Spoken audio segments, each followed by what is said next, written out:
Good morning વિદ્યાર્થી મિત્રો, આજે આપણે એકાઉન્ટની અંદર જે ભાગ 2 માં ચેપ્ટર નંબર 3 કંપનીના વાર્ષિક હિસાબો જોઈ રહ્યા છે એની અંદર આજે પાકું સરવૈયું જે આપણે ઊભા સ્વરૂપે તૈયાર કરીએ છીએ એ પાકા સરવૈયાનો બીજો એક ભાગ એટલે મિલકતો વિશે શીખવાનું છે।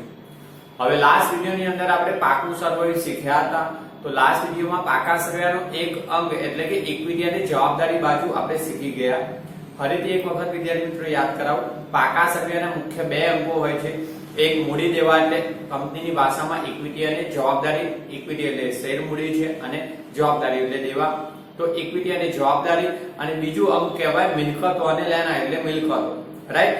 એમાંથી આપણે બહુ પાકું સરવૈયું લેન્ધી હતું, બધા પેટા શીર્ષકો ભણ્યા એટલે લાસ્ટ વિડિયોમાં આપણે ઇક્વિટી અને જવાબદારી બાજુની જે પણ અસરો હતી શીર્ષકો પેટા શીર્ષકો ભણી ગયા। તો એક વખત વિદ્યાર્થી મિત્રો જોઈ લો તમે બોર્ડવર્કમાં કે પરિસ્થિતિ 3 મુજબ આપણે જે પાકા સરવૈયાનો નમૂનો હતો ઊભા સ્વરૂપે એમાં આપણે ઇક્વિટી અને જવાબદારી શીખી ગયા હતા। અહીંયા સુધી ટોટલ પણ મેં કરાવ્યા હતા અને પછી મિલકતો વિશે તારી શોર્ટમાં લખાયું કે આપણે આ ભણવાનું છે, રાઈટ। તો એ પહેલા કહી નાખું કે ઇક્વિટી અને જવાબદારી બાજુ કઈ કઈ બાબતો આવે ફરીથી રિમાઇન્ડ કરાવી લઉં।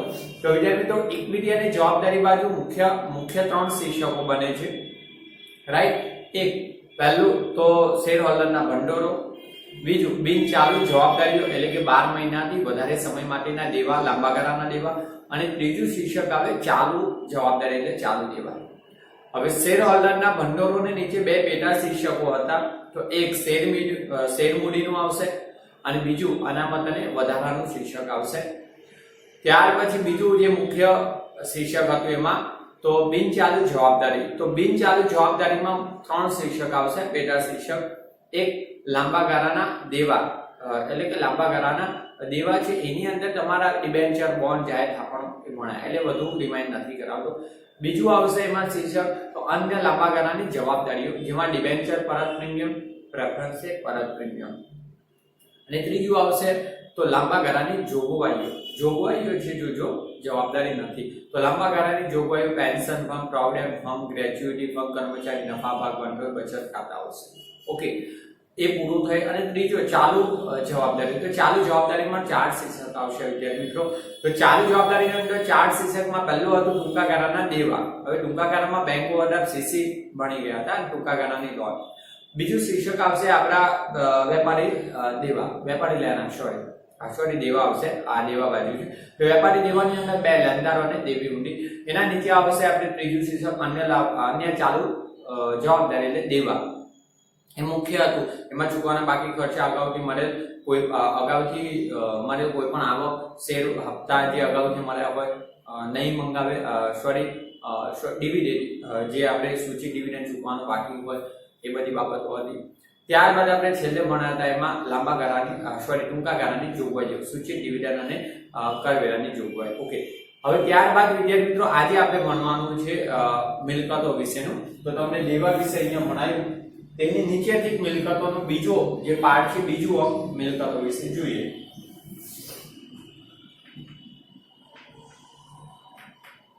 જો તો વિદ્યાર્થી મિત્રો બીજો આપણો ભાગ છે મિલકતોનો। હવે મિલકતોની વિશે આપણે ભણીએ તો મિલકતોમાં વિદ્યાર્થી મિત્રો મુખ્ય જે બે શીર્ષકો બને છે મિલકતોની નીચે। તો મિલકતો વિશે બે, બિનચાલુ મિલકતો અને ચાલુ મિલકતો, રાઈટ। તો જુઓ પહેલું શીર્ષક આપણે એમાંથી જોઈ લઈશું, બિનચાલુ મિલકતોના શીર્ષક હેઠળ જુઓ બિનચાલુ મિલકતો।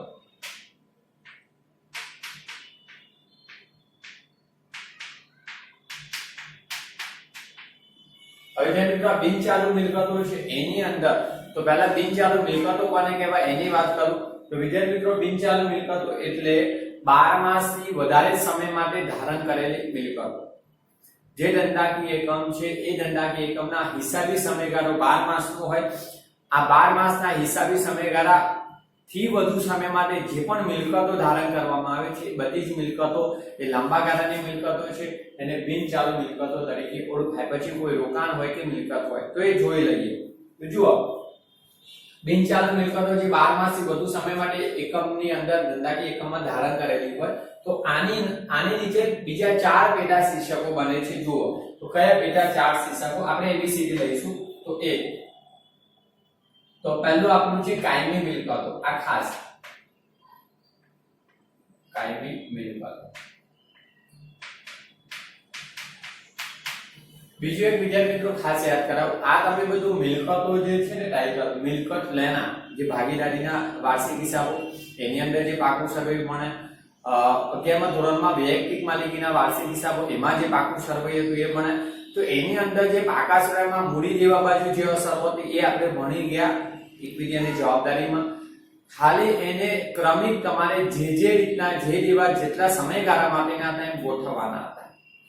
બસ એ રીતના પાકું સર્વે પણ એ જ છે ફોર્મેટ, પરંતુ એ આડા સ્વરૂપે હતું, આ ઉભા સ્વરૂપે છે. આની અંદર તમારે ફરજિયાત એના શીર્ષકો જાળવવાના છે કે લાંબા ગાળા માટે ધારણ કરેલી મિલકતો રોકાણો જે બિનચાલુ મિલકતોમાં આવે, ટૂંકા ગાળા માટે એટલે ચાલુ મિલકતો આવશે તો એના રોકાણ ધિરાણ એમાં આવશે.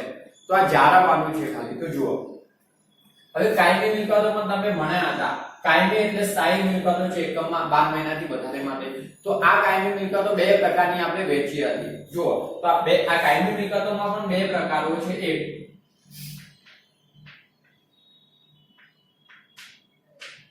દ્રશ્ય અને બે અદ્રશ્ય. કાયમી દ્રશ્ય મિલકતો અને અદ્રશ્ય મિલકતો. તો વિદ્યાર્થી મિત્રો કાયમી સ્થાયી મિલકતો કહેવાય છે ને. તો આ સ્થાયી કાયમી મિલકતોમાં દ્રશ્ય કઈ મિલકતો છે તો તમે ભણ્યા 11મા અને 12મા ધોરણમાં આગળ જમીન, મકાન, યંત્રો, ફર્નિચર, વાહનો, શસ્ત્ર સરંજામ અને ભાડા પટ્ટાથી રાખેલી કોઈ પણ મિલકત કાયમી મિલકત. Right, remind again. દ્રશ્ય મિલકતો જે જોઈ શકાય તેવી જમીન, મકાન, યંત્ર, ફર્નિચર, વાહનો, શસ્ત્ર સરંજામ અને ભાડે પટ્ટેથી આપણે કોઈ પણ મિલકત રાખીએ છીએ બધી જ મિલકતો જે દ્રશ્ય મિલકતો જોઈ શકાય તેવી જેનું ભૌતિક અસ્તિત્વ છે. રાઈટ, પણ ઘસારા બાદ દર્શાવવા ઘસારો હોય તો. જો કે તમારે જનરલી સ્વાધ્યાયમાં કે ઉદાહરણમાં એવો અપવાદ દાખલો હોઈ શકે નહીં તો કોઈ આવતો નથી, સીધી મિલકતો લખવાની હોય છે. રાઈટ, તો આ જે પણ મિલકતો હોય એક કે બે એના ટોટલ લખીને આપણે અહીંયા મૂકીશું દ્રશ્ય. રાઈટ, દ્રશ્ય હોય. અદ્રશ્ય મિલકતો, તો અદ્રશ્ય મિલકતોને વિદ્યાર્થી મિત્રો ખ્યાલ આવી ગયો તમને, કારણ કે અત્યાર સુધી ભણ્યા કે જે જોઈ શકાતી નથી, ભૌતિક આમ અસ્તિત્વ નથી એવી અદ્રશ્ય. તો પાઘડી, પેટર્ન, ટ્રેડમાર્ક, કોપીરાઇટ આ તો ચાર ભણતા આવ્યા વારંવાર અને આના વિશે ખ્યાલ હશે. પાઘડી, પેટર્ન, ટ્રેડમાર્ક, કોપીરાઇટ. પણ આ બીજી ત્રણ જો કે મેં તમને વિદ્યાર્થી મિત્રો આ કીધેલું છે 11મા ધોરણમાં આંતે કીધેલી હતી. તો જો પાઘડી, પેટર્ન, ટ્રેડમાર્ક, કોપીરાઇટ એ તો ચાર હતી. ત્યારબાદ સોફ્ટવેર, ફ્રેન્ચાઇઝી આ પણ ખાસ બાબતમાં અને લાયસન્સ. તો લાયસન્સ, ફ્રેન્ચાઇઝી અને સોફ્ટવેર. ઓકે, આ પાછી ત્રણ બીજી અને ફોર્મ્યુલા પણ એ આપણે અત્યારે નથી. તો આ ચાર તો યાદ રાખો. તો આમાંની કોઈ પણ અદ્રશ્ય મિલકત હોય એ લખવાની તમારે અને એ સરવાળો આઉટરમાં લાવી દેવાનો. ઓકે, એટલે દ્રશ્ય અદ્રશ્ય મિલકતો આ શીર્ષક હેઠળ જાળવવાની છે. બીજું આવશે બી. તો બિન ચાલુ રોકાણ જોયું, બિન ચાલુ રોકાણ અથવા રોકાણ. હવે બિન ચાલુ મેં તમને અહીંયા ટાઇટલમાં કીધું બિન ચાલુ મિલકતો એટલે 12 માસથી વધુ સમય માટે ધારણ કરેલી. તો આ બિન ચાલુ રોકાણ એટલે 12 માસથી વધુ સમય માટે આપણે રોકાણ કરીએ છીએ અન્ય પછી એકમ હોય, સંસ્થા હોય કે કંપનીમાં હોય. જોજો એ બધું જ રોકાણ કેવું છે? બિન ચાલુ રોકાણ, લાંબા ગાળા. તો આ લાંબા ગાળાનું રોકાણ કહેવાશે. હવે આની અંદર તમારે કઈ કઈ બાબતો આવશે તે ખાસ મહત્વની છે બિન ચાલુ રોકાણમાં. કારણ કે આ રોકાણો છે પાછું ચાલુ મિલકતોમાં પણ છે ટૂંકા ગાળા માટે. તો જુઓ આપણે 12 માસથી વધુ સમય માટે રોકાણ કરી શકીએ એવી જે જામીનગીરીઓ હોય તો એમાં એક પ્રોવિડન્ટ ફંડના રોકાણો, પીએફ પ્રોવિડન્ટ ફંડમાં રોકાણ કરી શકાય. બીજું ડિબેન્ચર પરત નીતિના રોકાણો છે. રાઈટ, ત્રીજું સરકારી જામીનગીરીઓમાં રોકાણ. ચોથું ગૌણ કંપનીના શેર. હવે ગૌણ કંપની કોને કહેવાય કે જે કંપનીના 50% થી વધુ શેર અન્ય કંપની ધરાવે છે, સંચાલકો નિમવાનો અધિકાર ધરાવે છે એવી કંપની. તો જે મુખ્ય કંપની છે જેને આપણે શાસક કંપની કહીએ એ શાસક કંપની ગૌણ કંપનીમાં શેર ખરીદે છે તો ગૌણ કંપનીના શેરમાં રોકાણ છે 12 માસથી વધુ સમય માટેનું. તો ગૌણ કંપનીના શેરમાં રોકાણ. પછી એના સિવાયની અન્ય કંપનીના શેર કે ડિબેન્ચર ખરીદ્યા હોય તો એ અન્ય કંપનીના શેર કે ડિબેન્ચરમાં રોકાણ. વેચાણપત્ર સરકારી જામીનગીરીઓ, ત્યાર પછી મ્યુચ્યુઅલ ફંડના યુનિટમાં રોકાણ કરો. આ બધું જ રોકાણ 12 માસથી વધુ સમયનું છે એને બિન ચાલુ રોકાણ કહેવાય. Right, C. હવે આ ખાસ લાંબા ગાળાની લોન અને ધિરાણ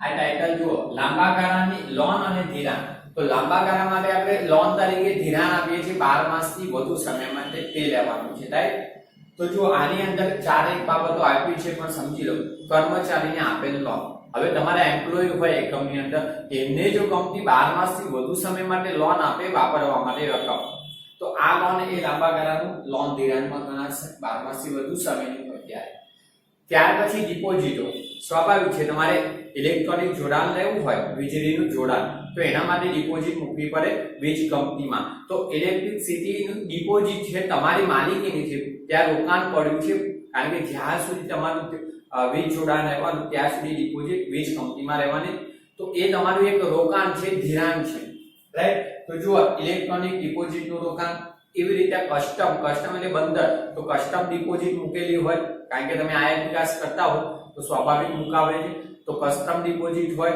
ટેલિફોન ડિપોઝિટ હોય ટેલિફોન જોડાણ લો તો એની પણ ડિપોઝિટ હોય હવે ઇન્ટરનેટ કનેક્શન લો તો એની પણ ડિપોઝિટ હોય 12 માસથી વધુ સમય માટે મૂકો તો ચાર ખાસ યાદ રાખજો કર્મચારીને આપેલ લોન 12 માસથી વધુ સમય માટે electronic city deposit custom deposit telephone deposit internet જોડાણ ડિપોઝિટ આ બધું જ એમાં આવશે રાઈટ ત્યારબાદ વિદ્યાર્થી મિત્રો છેલ્લું ડી આમાં ચાર જ આવે તો ચોથું ડી હવે ડી આના પરથી છે અન્ય બિનચાલુ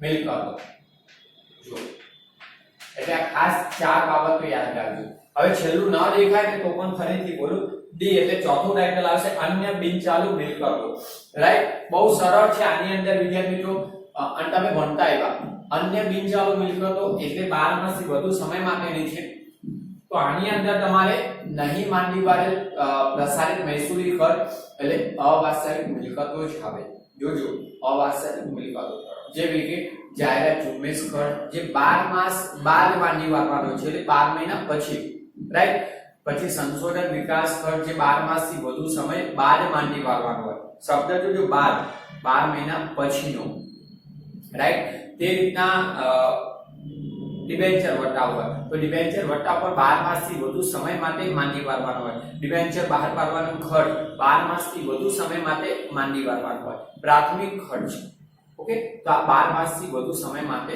માંડી વાળવાનો હોય તો સંશોધન વિકાસ ખર્ચ પછી જાહેરાત ઝુંબેશ ખર્ચ ડિબેન્ચર વટાવ ડિબેન્ચર બહાર પાડવાનો ખર્ચ પ્રાથમિક ખર્ચ જે 12 માસ બાદ માંડી વાળવાના છે લાંબા ગાળે એવા તમામ પ્રકારના જે બે નહીં માંડી વાળે પ્રસારિત મહેસૂલી ખર્ચ અવાસ્તવિક મિલકતો અન્ય બિનચાલુ મિલકતોના શિક્ષકમાં આવશે રાઈટ તો વિદ્યાર્થી મિત્રો આ એક તમારું ટાઇટલ પૂરું થઈ બિનચાલુ મિલકતોમાં ચાર શીર્ષકો આવશે ક્લિયર હવે આપણે ચાલુ મિલકતો જોઈ લઈએ તો જુઓ બીજું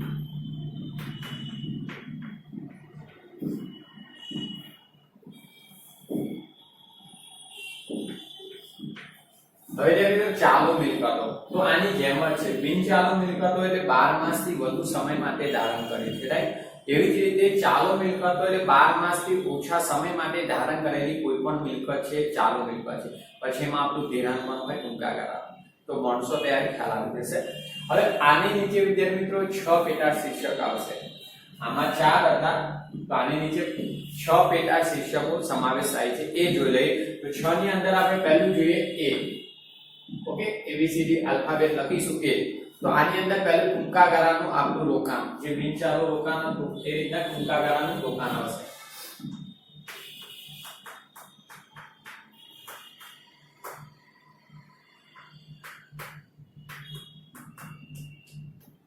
ઓકે હવે ટૂંકા ગાળાના રોકાણ એટલે આ જ પ્રકારે ઓકે પણ આ 12 માસથી વધુ સમય માટે રોકાણ છે આ 12 માસથી ઓછા સમય માટે એટલે કે ગૌણ કંપનીના શેર ડિબેન્ચર અન્ય કંપનીના શેર કે ડિબેન્ચર 12 માસથી ઓછા સમય માટે રોકાણ કરો સરકારી જામીનગીરીઓ સરકારી કોઈ પણ જામીનગીરીઓ આપણે ભણીશું બીએ ની અંદર આપણે આવે છે નાણાકીય બજારની અંદર આવી ટૂંકા ગાળાની કોઈ પણ જામીનગીરીમાં રોકાણ હોય રાઈટ. ત્યારબાદ વેચાણપાત્ર જામીનગીરીઓ આવી સરકારી હોય તો 11મા ધોરણમાં તમે ભણ્યા હતા બેન્કિંગની અંદર પણ આઈ થિંક હતું બેન્કિંગ, એના પહેલાનું ચેપ્ટર હતું, એમાં પણ બેન્કિંગમાં નહોતું, એના પહેલાનું હતું જે વાણિજ્ય સહાયક સેવાઓ હતી એમાં. તો એ સરકારી જામીનગીરીઓ છે, વેચાણપત્ર, એમાં પણ રોકાણ હોય, મ્યુચ્યુઅલ ફંડના યુનિટ 12 માસથી ઓછા સમય માટે છે, એ બધું ટૂંકા ગાળાનું રોકાણ કહેવાશે. બીજું વિદ્યાર્થી મિત્રો, બિનચાલુ રોકાણમાં બીજી એક બાબત છે મારે રહી ગઈ કે આપણે બાંધી મુદતની થાપણ બેંકમાં મૂકીએ છીએ ને એફડી, તો 12 માસથી વધુ સમય માટે થાપણ મૂકો ને તો પણ એ બિનચાલુ રોકાણ કહેવાશે, રાઈટ. અને ટૂંકા ગાળામાં તો ટૂંકા ગાળાનું રોકાણ છે એ બધા મેં તમને કીધા, એ આવશે સી આવશે, સોરી બી આવશે આમાં. હવે આ સામાન્ય છે, જુઓ માલ સામગ્રી. હવે માલ સામગ્રી એટલે ખ્યાલ આવી ગયો, માલ અને એની લગતી સામગ્રી છે. તો માલ સામગ્રીમાં એક તો પહેલા આપણે એકમની અંદર કાચો માલ ખરીદ્યો, તો કાચો માલ ખરીદ્યો એનો સ્ટોક વધે છે હિસાબી વર્ષના અંતે, તો કાચા માલનો સ્ટોક જોજો. કાચો માલ જે ખરીદ્યો, જે ધંધાકીય એકમમાં જે કાચો માલ હોય તે કાચા માલનો સ્ટોક. તો પહેલો કાચા માલનો સ્ટોક, પછી એ જ આપણે પ્રોસેસમાં નાખ્યો તો અર્ધ તૈયાર માલ હોય, જો તૈયાર થયો ન હોય એવો તો અર્ધ તૈયાર માલનો સ્ટોક. બીજો કાચા માલનો સ્ટોક, અર્ધ તૈયાર માલનો સ્ટોક. પછી તૈયાર માલનો સ્ટોક હોય જે તૈયાર થઈ ગયેલો છે તો તૈયાર માલનો સ્ટોક પણ આવે. જો 3 પ્રકારે, કાચા માલનો સ્ટોક, અર્ધ તૈયાર માલનો સ્ટોક, તૈયાર માલનો સ્ટોક. હવે વેપાર માટે જે સ્ટોક હોય વેપારી એકમો માટે, તો વેપાર માટેનો સ્ટોક, એટલે આખા સ્ટોકો કહેવાય બધા. પછી હવે ખાસ મહત્વના બીજા છૂટા ભાગો અને છૂટા ઓજારો, જે ધંધાકીય એકમની અંદર આ પ્રકારના નાના ભાગો હોય તો એ પણ ધ્યાનમાં લેવાના, રાઈટ. ત્યારબાદ વિદ્યાર્થી મિત્રો માર્ગસ્થ માલ, જે રસ્તામાં માલ છે હિસાબે સમયના અંતે વાહનમાં હોય, જે આપણે ટ્રાન્સપોર્ટેશનમાં, એ માલ માર્ગસ્થ માલ, રાઈટ. તો આની અંદર એક કાચા માલનો જે સ્ટોક, રાઈટ, એની અંદર આપણે બીજા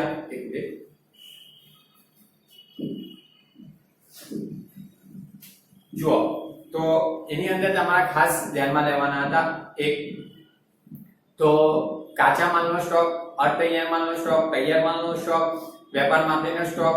પછી છૂટા ભાગો અને છૂટા ઓજારો, આ બે ખાસ યાદ આવજો, આઈએમપી આવવાના, ઓકે. પછી માર્ગસ્થ માલ, માર્ગસ્થ એટલે રસ્તામાં ટ્રાન્સપોર્ટેશનમાં રહેલો હોય હિસાબી વર્ષના અંતે તેવો સ્ટોક આની અંદર આવશે, ઓકે. એટલે આખર સ્ટોક કહેવાય બધો જ. સી, તો આની અંદર બહુ સરળ છે, વેપારી લેણા. જેમ આપણે વેપારી દેવા આવતા હતા ચાલુ જવાબદારીઓમાં, એમ ચાલુ મિલકતોમાં વેપારી લેણા. તો આની અંદર બે જ આવે, એટલે લખી લો, બહુ સરળ છે. ત્યાં વેપારી દેવા હતા ને જવાબદારીઓમાં, ત્યારે લેણદારોને દેવી હુંડી હતી, આપણું દેવું હતું. અહીંયા આપણું લેણું આવશે, તો ટૂંકા ગાળાનું લેણું એટલે આપણા દેવાદારો, રાઈટ, અને લેણે હુંડી. આ બે જ આવે વિદ્યાર્થી મિત્રો, ઓકે. જો જે ટોટલ હોય ને આઉટરમાં મૂકવાના, એ મારે રહી ગયું, ઓકે. આના પણ રહી ગયું. જુઓ, રોકાણ આવે તો એ મૂકવાનું છે, આ ટોટલ છે એને આપણે આ ચારે શિક્ષકના ટોટલો છે, ઓકે. એ ચારે શિક્ષકના ટોટલોનો સરવાળો આપણે આઉટરમાં લાવી દેવાનો છે, રાઈટ. અહીંયા એવી રીતે આ 6 આવશે. જો 3 તો થયા છે, 1 2 3 ને 4, સોરી 3 આપણા, ઓકે. દેવાદારો કે લેણે હુંડી આવે એનો પણ ટોટલ આઉટરમાં લઈ જવાનું આપ્યું હોય તો. ડી, હવે ડી સામાન્ય છે, તો આ તમને ખબર છે, આ બહુ સરળ છે, રોકડ અને રોકડ સમકક્ષ.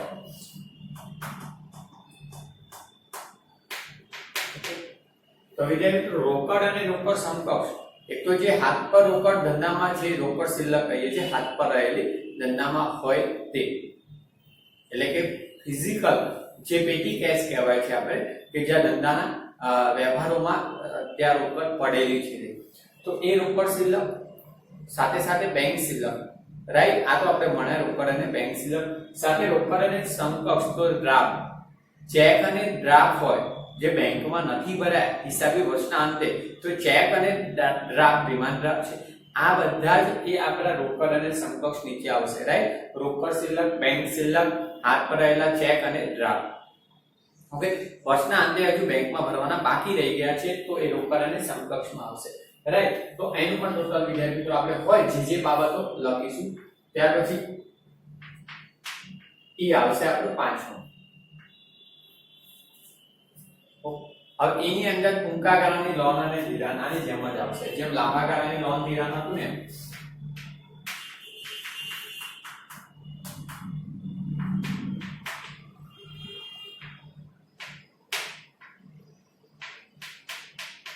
તો ટૂંકા ગાળાની લોન અને ધિરાણમાં તમને તો બહુ ઓછી બાબતો આપી છે. ઓકે, બે તો ટૂંકા ગાળા માટે એટલે 12 માસથી ઓછા સમય માટે કોઈ આપેલ લોન હોય એટલે આપેલ એટલે ધિરાણ કરેલી લોન, રાઈટ. અને વેપારીને એડવાન્સ, ખાસ આ બાબત, વેપારી જે આપણા ધંધાકીય એકમમાં જે આપણે કાચો માલ ખરીદીએ છીએ એવા વેપારી આપણા લેણદારો છે, તો એવા વેપારીને એડવાન્સમાં 12 મહિનાથી ઓછા સમય માટે 3 મહિનાનો કરાર હોય, 2 મહિનાનો કરાર હોય અને આપણે એડવાન્સમાં માલના નાના અત્યારે આપી દઈએ છીએ, તો એ એડવાન્સ એ લોન અને ધિરાણ છે, હિસાબી વર્ષના અંતે એડવાન્સમાં પડી હોય છે, રાઈટ. તો આ એડવાન્સ એ ટૂંકા ગાળાના લોન અને ધિરાણમાં આવશે. અને છેલ્લું આની જેમ અન્ય ચાલુ મિલકતો,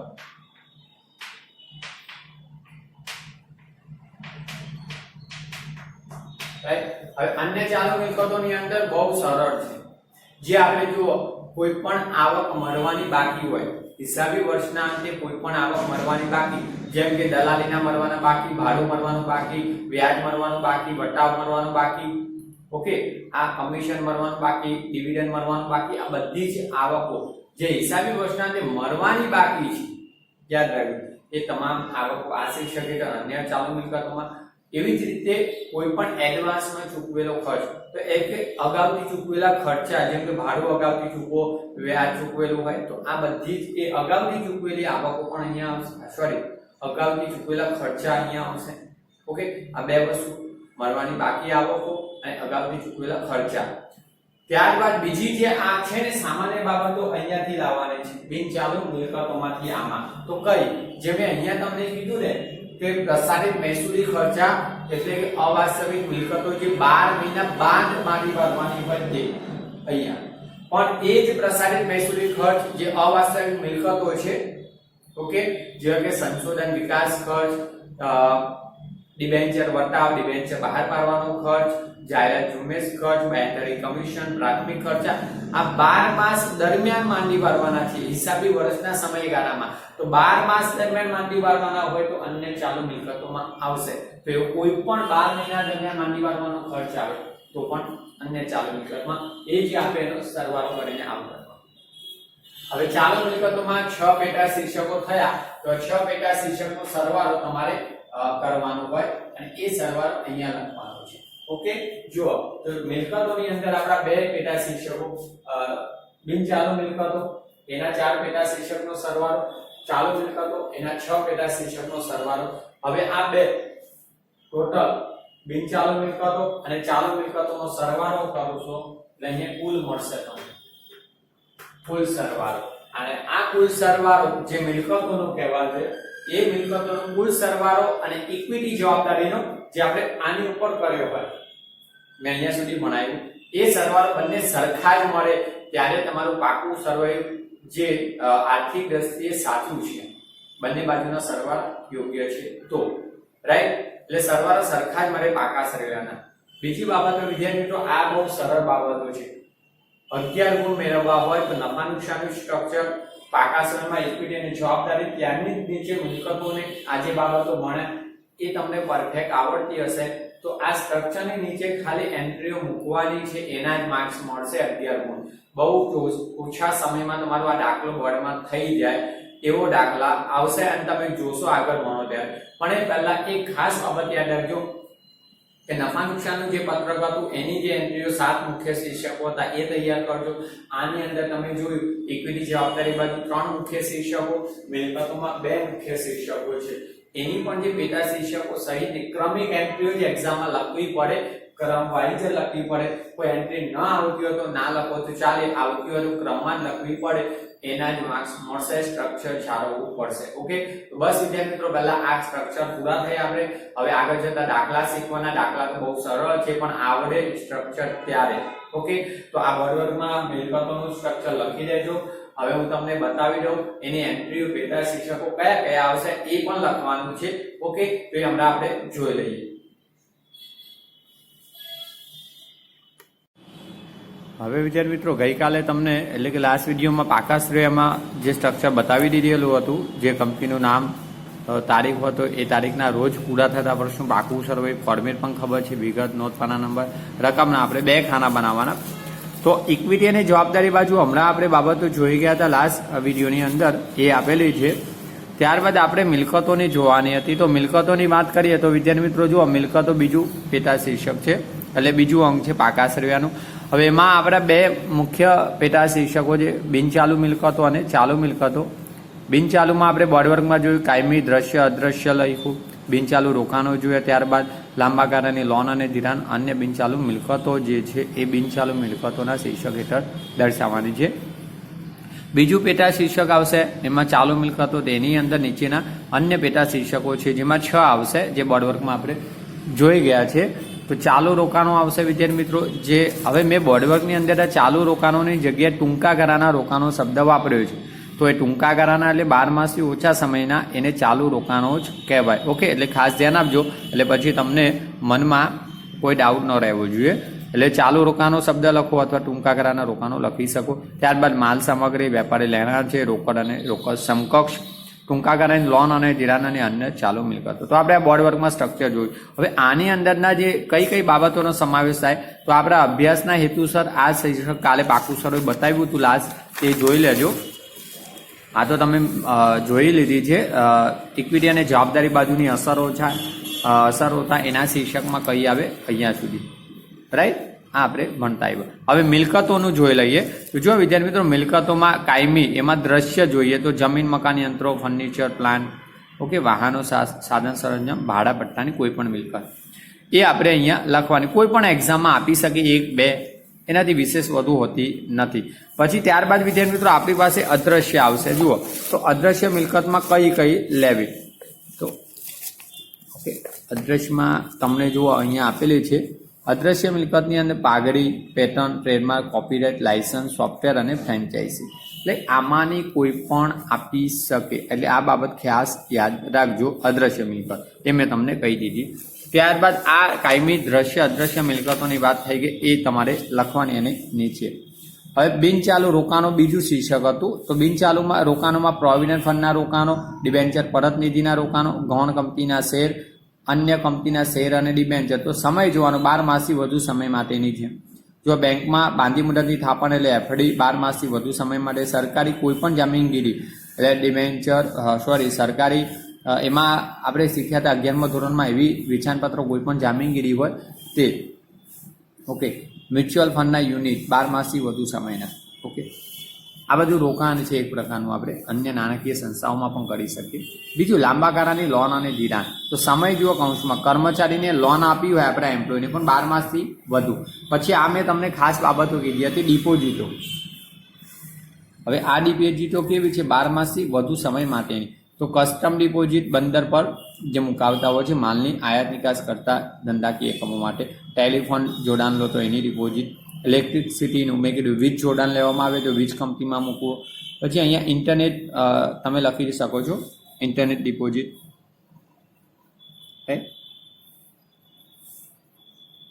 આ પણ છે. ચલો, અન્ય બિનચાલુ મિલકતો, એની અંદર જો ડિબેન્ચર વટાવ, જાહેરાત, ઝુંબેશ ખર્ચ, સંશોધન વિકાસ ખર્ચ, પ્રાથમિક ખર્ચ, દાયદારી કમિશન, ડિબેન્ચર બહાર પાડવાનો ખર્ચ, એ બધા આવે. પણ કેવા? આવતા 12 માસ બાદ, એટલે કે આ હિસાબી વર્ષ પછી પણ 12 મહિના દરમિયાન માંડી વારવાના હોય. ઓકે, એટલે લાંબા ગાળા માટે માંડી વારવાની. અવાસ્તવિક મિલકતો, નહીં માંડી વારેલ પ્રસારિત મહેસૂલી ખર્ચા. હવે બીજું શીર્ષક આવી ચાલુ મિલકતોનું. જોજો આપણું આ બીજું શીર્ષક ચાલુ થયું. હવે ચાલુ મિલકત, એની અંદર 6 એન્ટ્રી છે, એ જોઈ લઈએ. તો જો એમાં ચાલુ રોકાણો, પહેલા જે મેં ટૂંકા ગાળાના રોકાણો કીધા એ જ. અન્ય કંપનીના શેર કે ડિબેન્ચર 12 માસથી ઓછા સમય માટે રોકાણ છે. વેચાણપત્ર, કોઈપણ જામીનગીરી, સરકારી કોઈપણ જામીનગીરી 12 માસથી ઓછા સમય માટે. મ્યુચ્યુઅલ ફંડના યુનિટ 12 માસથી ઓછા સમય માટે.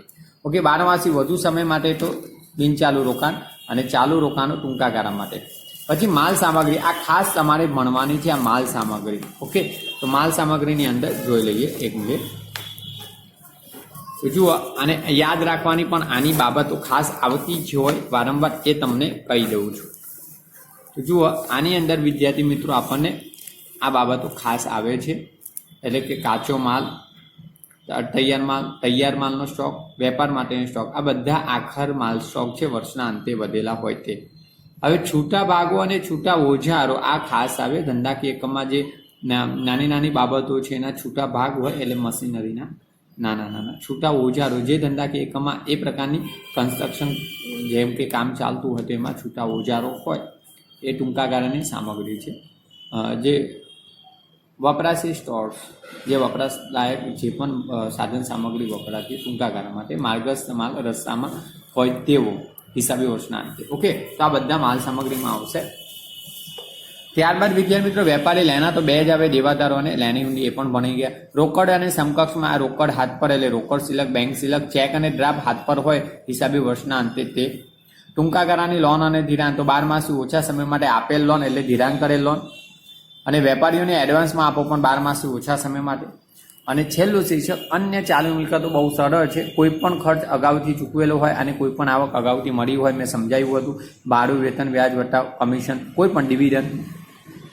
પણ આવતા 12 માસ દરમિયાન છે જો આ બધા જ કયા આ જ તમારા ખર્ચા અન્ય બિનચાલુ મિલકતોમાં આવ્યા નહીં માંડી વાળેલ પ્રસારિત મહેસૂલી ખર્ચ અવાસ્તવિક મિલકતો. જુઓ તો આવતા 12 માસ દરમિયાન માંડી વાળવાના જાહેરાત ઝુંબેશ ખર્ચ, ડિબેન્ચર, વટાવ અને સંશોધન વિકાસ ખર્ચ, રાઈટ. એટલે જે 12 માસની અંદર માંડી વાળવાનો છે એવા. બસ વિદ્યાર્થી મિત્રો એ તમામના ટોટલ આપણે 2 કોલમ બનાવીએ છીએ તો મેં તમને બોર્ડવર્કમાં સમજાવ્યું એમ લખીશું અને નીચે કુલ ટોટલ મળશે, કુલ સરવાળો, રાઈટ. તો આ વિદ્યાર્થી મિત્રો વાત થઈ છે. પાકા સ્વરૂપનું ફોર્મેટ ક્લિયર થઈ ગયું. તમારે લખવાનું છે આ બધી જ એન્ટ્રીઓ મેં ગઈકાલે કીધું હતું લખી દીધી હોય તો નહીં, તૈયાર કરી લેજો. તૈયાર ખાસ કરવાની છે આ બધી જ એન્ટ્રીઓ લખીને. અને આગળ જે ફોર્મેટ હતું એ પાકા સ્વરૂપનું આખું ફોર્મેટ તમારે લખવાનું છે અહીંયાથી ઇક્વિટી, જવાબદારી અને બિનચાલુ મિલકતનું. ઓકે, બસ વિદ્યાર્થી મિત્રો હવે આપણે નેક્સ્ટ દાખલો જોઈશું.